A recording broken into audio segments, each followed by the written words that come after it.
이번에 그 선거판에 최대 주주는 60대다. 그리고 한방에 훅 가는 막말. 이 두 가지가 이번 선거의 제일 변수다 하고 중앙일보가 보도했습니다. 중앙일보는 막판 판세를 뒤흔들 5가지로 60대가 유권자의 23%로 제일 많다. 이슈가 없는 선거이기 때문에 말실수를 경계해야 된다. 그 다음에 투표 전 박 대통령의 메시지가 나올 것인가, 그리고 긍정적으로 작용할 것인가, 특정 지역을 자극하는 발언이 나올 것인가, 기득권 폐지 등 깜짝 선언이 나올 것인가, 이런 게 남은 선거 5일간의 주요 변수라는 겁니다. 자, 리얼메타 조사에서 새누리가 34.4, 더불어민주당이 27.3, 좀 올랐습니다. 국민의당이 16.8. 자, 이렇게 되면요, 지금 여야의 지지율 합계를 따지면, 여기에 정의당까지 얹으면 야당의 지지율은 50%가 넘어가고요, 여당의 지지율은 한 개밖에 없지 않습니까? 50대 34, 이 수준밖에 안 되는 것 같은데요. 자, 여권의 지지자들이 급속하게 없어지는 상황입니다. 자, 그래서 선거 막판 판세를 뒤흔들 이 몇 가지를 보면, 그레이 보트라고 해가지고, 그레이가 회색 아닙니까? 머리가 회색인 사람, 즉 나이든 유권자들의 이야기인데, 자, 4년 전 총선에 비해서 30대가 60만 명이나 줄어들었습니다. 7.4%가 줄어들었어요. 50대는 10.3%가 늘어났고, 60대는 167만 명, 20.5% 각각 늘었다는 겁니다. 그래서 우리나라도 본격적으로 그레이 보트 시대가 됐다. 그래서 새누리당이 뭐 노인 관련 각종 공약을 많이 냈습니다. 뭐 민주당도 냈어요. 그래서 각 당이 노인들 표를 신경을 쓰는데, 문제는 노인들 표가 이렇게 늘어났으면 이분들이 대부분 보수라서 여건이 유리할 건데 왜 여론조사는 이렇게 나오는가, 이 부분을 봤을 때 정말 어지간했다, 이렇게 이야기할 수밖에 없어요. 새누리당이요, 공천 과정에서. 자, 막말 부분인데, 이 막말은 하면 뭐 김무성 대표가 좀 탁월하죠. 이분은 저는 감성적이고 또 적흥성이 있다. 꼭 나쁘게만은 표현할 수는 없는데, 어쨌거나 실수가 너무 잦으니까 참 이분이 이게 그냥 일종의 브랜드가 되어간다, 말실수가, 이렇게 보는데요. 엊그제 전주에 가가지고 그 지금 경합을 벌이고 있는 호남에서 이정현, 정운천 두 사람이 유일하게 당선권에 있죠. 근데 정운천 후보 앞에서 이 배알도 없느냐 이야기를 했습니다. 전라도 사람들은 맨날 찍어줬지만은 전라도 낙후됐는데 배알도 없이 이번에 또 야당 후보 찍을라냐, 이 말이겠죠. 이분이 또 그것만 뿐만 한 게 아닙니다. 뭐라고 했습니까? 새누리당을 과반수를 안 되게 하면 IMF가, 제2IMF가 온다 이야기를 했습니다. 유권자 여러분, 새누리당만 열심히 찍으면 경제 위기는 안 옵니다. 김무성 대표 발언에 의하면 새누리당이 149석이 되면 경제 위기가 옵니다. 참 어쩌다가 이런 말을 했을까요? 그러다가 이제 어제 아주 결정타를 하나 했습니다. 이건 정말 속마음을 이야기한 건지 애교스러운 건지 이해를 할 수가 없는데요. 노원병 롯데백화점 앞에서 그 안철수 지역구 아닙니까? 이준석 후보 지지 연설을 통해, 자, 안철수 같은 사람 많지만 이준석 같은 사람 여기 하나밖에 없다, 이런 젊은 지도자가 나와야 된다, 이래 이야기를 합니다.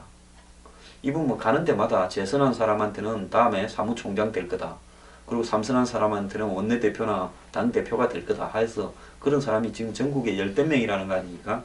뭐 그런 거야 당연히 그럴 수 있겠죠. 덕담이다 이렇게 보면 되는데, 그래서 뭐 하버드 대학 무슨 다보스 포럼 뭐 운운하면서 이준석이를 띄우고는 이준석이가 안철수보다 한 수 위다, 이렇게 이야기를 해놓고는 마지막으로 우리나라의 발전을 위해 안철수 대표를 선택해 주시기를 바란다라고 이야기를 했습니다.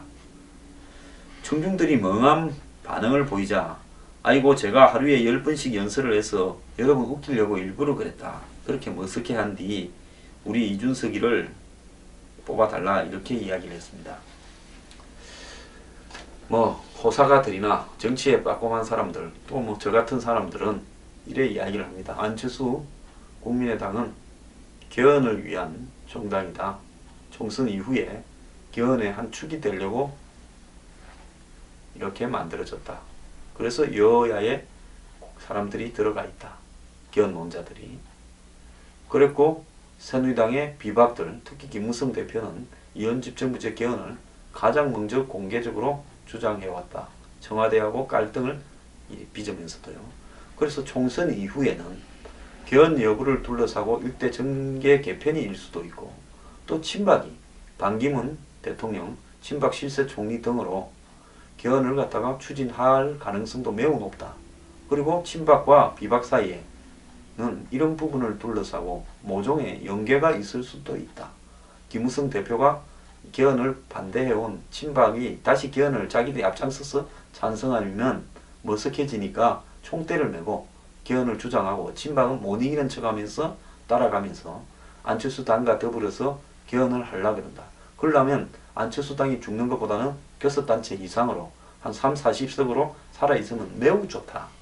그리고 김무성 대표는 여차하면 박 대통령의 당과 갈라서서 그쪽 당으로 이렇게 합치는 그런 어떤 카드를 선택할 수도 있다. 그래서 김무성 대표가 안철수 대표를 싫어하는가? 별로 싫어하지 않을 거다. 그 존재가 본인의 행보에 도움이 될 거다. 그래서 안철수 대표를 응원합니다 내지 국민의당 힘내라고 새누리당 페이스북에 많이 올려놨지 않습니까? 그것이 단지 야권 연대를 갖다가 못하도록 하기 위해서 한 거다.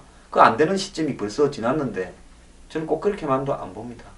결국은 그런 것들이 속마음을 노출하고 있는 거 아니냐, 이런 생각인데요.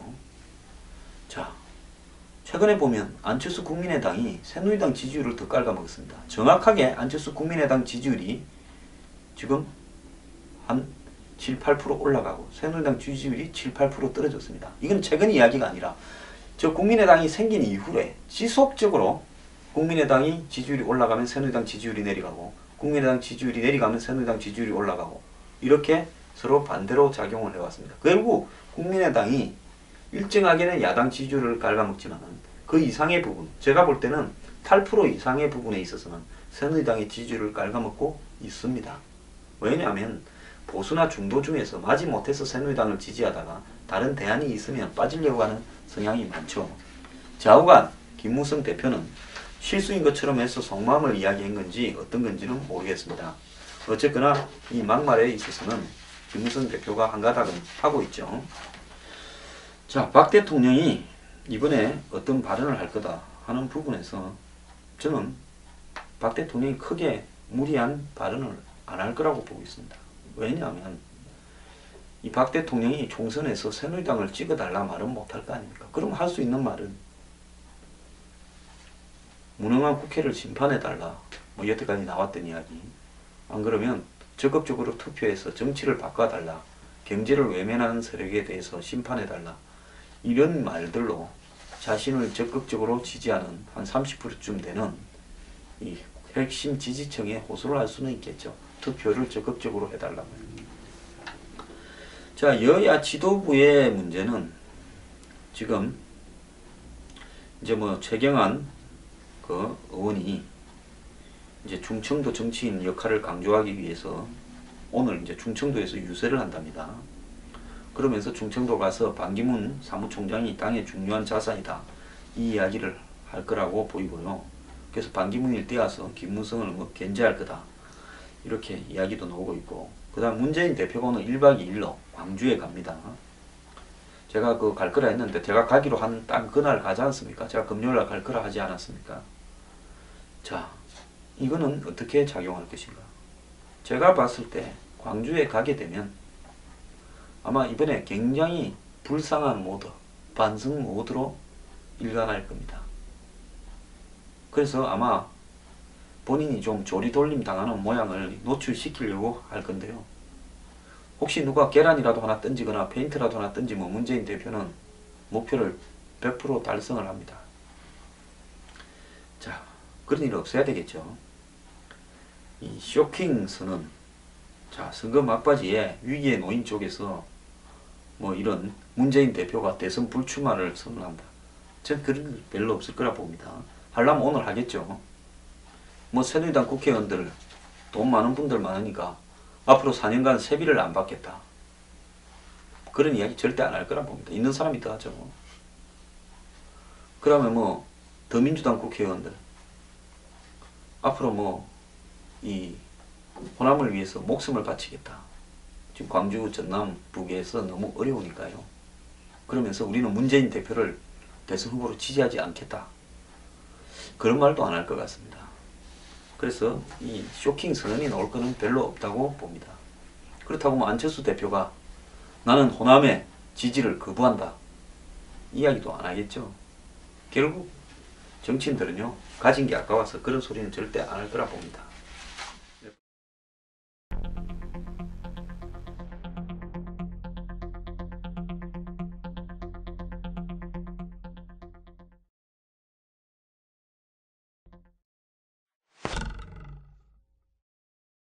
오늘 그 한 신문은요, 걸그룹이나 아이돌 그룹이 하나 뜰라 하면 5, 6년간 피땀 어린 고생을 하고 연습을 한다는 겁니다. 자, 그런데도 이 정치인들은요, 이번에 그 선거에서 보면 국회에 한번 들어가서 고임금 정무직을 한번 해보겠다고 저렇게 난리인데, 이 연예인들이 데뷔하기 전에 피땀 흘리는 것만큼도 노력을 안 한다는 겁니다. 불과 몇 달 전까지도 정치 안 한다고 점잔을 빼다가 갑자기 어색하게 점퍼를 입고 그냥 이렇게 춤추는 척하고 자기가 뭐라고 연설을 한마디 할 능력도 없는 사람들이 많습니다. 실제로 유세할 수 있는 능력이 안 되는 후보들도 굉장히 많고요. 그 지역의 진정한 현안이 뭔지를 진지하게 고민해 보지도 않고 그냥 지역 브로커들 통해서 공약 뺏겨가지고 그냥 출마합니다. 그 지역의 골목을 한번 제대로 돌아보고 정말 그 지역의 문제가 뭔지, 평범하게 사는 서민들과 중산층의 고민이 뭔지 이런 생각을 해보지도 않습니다. 아마 이 출마를 결정하기 전에 한나절이라도 정치인으로서 자기가 어떻게 살아야 되겠다라는 자기 마음 정리도 한번 하고 나오는지도 의문입니다. 자, 걸그룹의 연습생이 댄서라든지 그 다음에 노래라든지 부터 시작을 해서 그 다음에 미용을 갖추고 이런 노력들을, 그리고 대중 앞에 서기 위해서 계속 길거리에서 연습도 하는 그런 부분까지 포함해서 본다면 너무나 이 정치하러 데뷔하는 사람은 준비가 없다는 겁니다. 연설의 기본도 안 된 사람 많습니다. 저는 안철수 대표 연설 들을 때마다요, 저분이 대중 연설을 저렇게 해서 지금 정치에 입문한 지가 사실상 6년 차입니다. 그런데 대중 연설을 하는 걸 보면 저게 연설이라고 하나 싶기도 합니다. 자, 거기에 서서 잠깐 2, 3분, 5분 연설할 능력도 안 돼가지고 저거 갖고 잃는 사람도 있습니다. 그거 말 실수할까봐 자기 통제 능력이 없어갖고요, 불과 1, 2분에 연설하면서 저거 와서 읽습니다. 거기에다가 흑수저라고 경력을 걸어놓고는 재산 신고액이 9천만 원이다. 아무것도 안 한, 취직도 안 하고 대학가 졸업한 애가. 그러고는 흑수저라면서 적어 놓습니다. 경제를 갖다가 양극화를 비판하고 경제를 개혁하겠다고 이야기하는 사람이 자녀한테는 2억짜리 통장을 줘놨습니다. 그래갖고는 전부 하는 짓이라고는 재래식 시장에 가가지고 그냥 오뎅 하나 먹고 떡볶이 하나 먹는 흉내 냅니다. 튀김 하나 먹고요. 정치하기 정말 쉽습니다. 장관했다고 해서 정치 어느 날 갑자기 되는 거 아닙니다. 장관하는 거하고 정치하는 거하고는 180도 다른 겁니다. 누구나 다 개나 소나 정치합니다. 그냥 뭐 어디 가가지고 이중대로 열심히 한 몇 달 반짝한 사람도 정치합니다. 뭐 TV 나와서 저처럼 평론하는 사람도 정치합니다. 근데 그 평론이 지금 와서 보면 옛날부터 한쪽 편에 서서 충실하게 대변한 대가로 가는 거죠.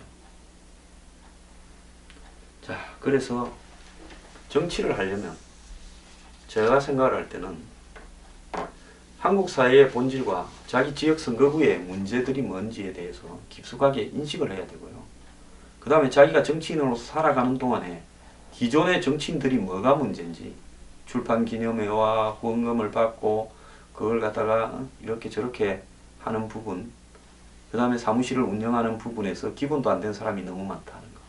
그 다음에 자기가 정치인이 되면 국회에서 어떤 의정활동을 할 것인가, 국정감사는 어떻게 하고 법안은 어떻게 자기가 창의적으로 한번 만들어서 발의도 해볼 것인가, 국회 연설은 어떻게 할 것인가, 그리고 자기가 가져야 될 도덕적 기준은 어떻게 만들 것인가, 이런 부분에 대한 자기 정리가 안 돼 있는 사람이 너무 많다는 겁니다. 자, 진짜 개나 소나 정치하는 시대가 됐습니다.